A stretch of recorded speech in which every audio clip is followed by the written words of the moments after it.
Hi, thanks for tuning in to listen to my reading of our blog on the BC forest industry in crisis, Contractor's Perspective. I'm Greg Munden, the owner of a small trucking operation in Kamloops. Just wanted to provide this blog as a bit of a take of what I think is happening in the BC forest industry right now. So appreciate you tuning in. Over the past several months, the forestry sector in BC has been enduring what is arguably an unprecedented crisis. With announcement after announcement of mill closures and curtailments, even the most astute and knowledgeable players in the industry are finding it hard to predict the future or present solutions. One thing is for sure, the new normal will be a smaller forestry sector. The impact to direct employment from mill workers to harvesting and trucking contractors will be significant. What will be even more significant is the long-term impact to spin-off employment that stems from the forest sector, as well as the impact to small towns across British Columbia. A 200-plus log truck convoy made up of trucks and forestry workers from around the province converged in Vancouver in September of 2019 and brought a physical reality to the scope of the problem facing BC. So what are the issues? Well, there's not one single issue creating the problem. There are a few key things creating the perfect storm in forestry. This blog provides one third-generation harvesting and trucking contractor's perspective on the current situation and what I think should be done about it. So first of all, countervailing duties. Once again, the US has imposed significant tariffs on the Canadian lumber business, as much as 24% assessed against some BC producers this summer. And once again, the NAFTA panel responsible for reviewing the validity of the US claim of a subsidized lumber industry has found in favor of Canada. Of course, that isn't enough for the US to remove tariffs. It's only the opening round in what inevitably becomes a delay tactic as the decision is appealed and likely ends up in front of the panel of the World Trade Organization. It doesn't matter that in every past example, the ultimate decision has sided with Canada. The damage to the Canadian lumber business in an environment of modest lumber prices is done, and the sector contracts. Secondly, timber supply.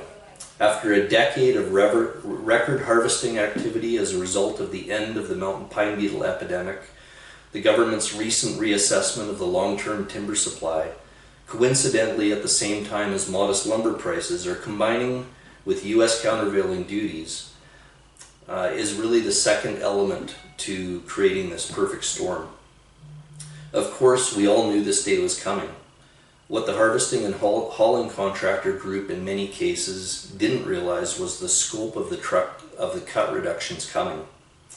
The contracting group didn't recognize or were not provided the information to expect up to 45% cut reductions in the Cariboo and interior regions of BC. A number of licensees, arguably much more aware of what was coming, were disingenuous in encouraging contractor growth or even creation as late as the 2018-2019 season, putting many contractors in serious jeopardy given the size of the rollback in volumes. Contractors, generally speaking, support the need to balance cut levels with long-term sustainability. In fact, contractors are likely the most environmentally sensitive groups of people in the province. After all, not only do they depend on the forest for their livelihood, they are often outdoors people at heart, playing in the forest during their time off. Many of those contractors have seen significant reductions in what has been one of their most valuable assets, their harvesting contracts, with no compensation for loss of volume and no prospect for replacing the work. Of course, this is the inherent risk in owning a business.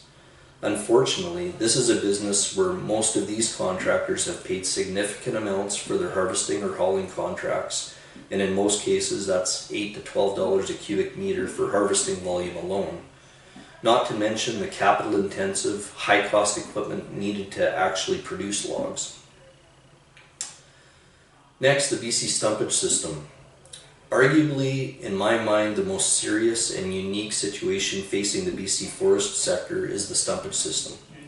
Comparing the BC forest sector to the Alberta forest sector, given the same economic realities of the current market conditions described above, still sees the Alberta sector booming and running flat out.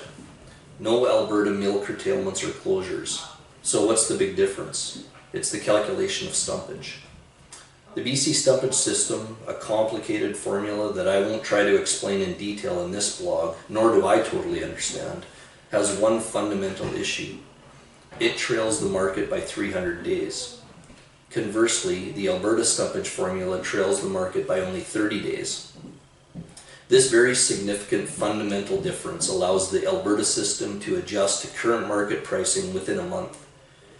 In the current environment of dramatically lower prices than 12 months ago, the Alberta forest industry is presented with a significant advantage over the BC forest sector, which is paying stumpage based on record market prices from a year ago. So it seems simple, let's change to match the Alberta system, right? Unfortunately, our government is so concerned about the US perception of a change to our stumpage system that they are frozen and won't act. A change to the BC stumpage system would, no doubt, attract negative attention from the US and certainly provide fodder to their contention that the Canadian lumber business is subsidized. Of course, failing to act may mean that there is very little happening in forestry to worry about going forward. So what's the solution? Well, there is no single solution. There is no silver bullet.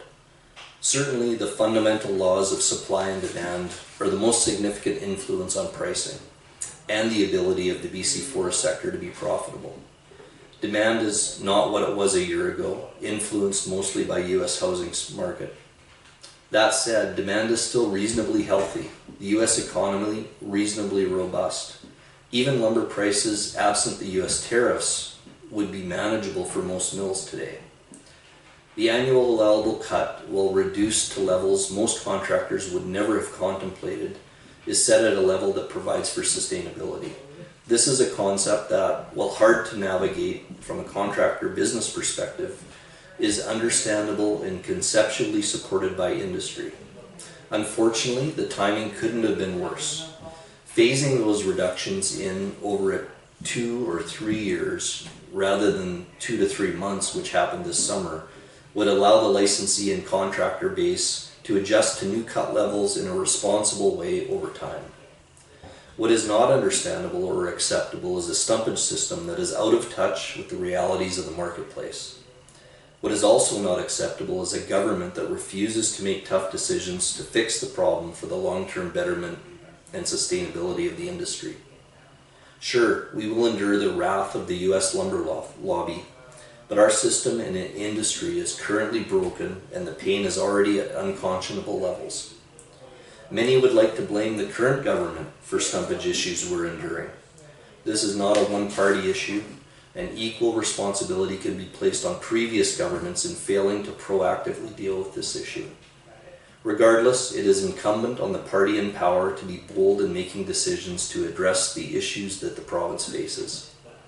In the meantime, the BC forestry contractor base has sat idle, in some cases for months. Many have been forced to renegotiate their equipment loan agreements with their financial institutions to add skip payments, and many have now gone in to request round 2 of financial reprieve from the banks. A large number of contractors have been forced to relocate their operations to Alberta and Saskatchewan in order to find work and survive. Did I mention that we have the same market conditions, with the major difference being how stumpage is calculated from province to province? Major BC forest products companies continue to acquire US-based assets and reduce their investment in BC. Can you blame them? BC is not providing a positive environment for investment. Many of these companies now have as much or more US milling capacity as they have in Canada, diversifying their risk away from the BC system.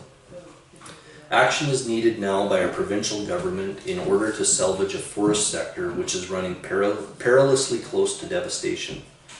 A fundamental change to the BC stumpage system would be an excellent place to start. Thanks for listening. Look forward to your comments.